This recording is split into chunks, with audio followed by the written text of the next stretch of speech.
Ahoj, já jsem Eliáš a dneska si ukážeme, že když se řekne internet věcí, tak se tím úplně nemyslí internet ani věci, ale spíš taková marketingová lež pro dospělé děti. Říkali, že to změní svět. Říkali, že ledničky budou těžit bitcoin a že toustovače budou mít vědomí. Co dělám já, se ptáte? Stavím kostku. Svítící kostku. Proč dělat něco, co už přede mnou udělalo milion Indů a lépe? Ale my jsme se podívali na data a zjistili jsme, že jde o velký biznis. A teď na rovinu, o jaké investice se tady bavím? Arduino, rezistory, dráty. Tohle všechno musím koupit. A já se hned ptám, komu tím prospějeme? Čínské ekonomice? Dost pravděpodobně. Ale to je realita. Realita, se kterou budeme muset pracovat. 64 let diod. To je 64 příležitostí něco pokazit. To není málo. Jako vážně? To je obrovské množství polovodičů. Dostáváme se k jádru pudla. Pájení. Tady se láme chleba. Musíme vytvořit 4 mřížky. Vypadá to všechno jako vězeňská cela. Jenže by nikdy nikoho nezadržela. Ta vůně kalafony.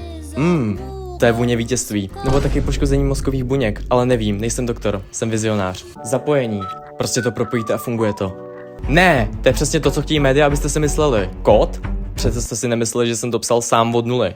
Čas jsou peníze a já nemám ani jedno. Svítí to tak jasně, že to nejspíš porušuje několik norem Evropské unie a nejspíš to narušuje letecký provoz. Suma sumárum. Projekt splněn. Čas investován. Peníze utraceny. Pokud se vám video líbilo, je to vaše chyba. Tento projekt byl sponzorován mojí trpělivostí, která mi právě došla. Kupte si akcie, děkuju.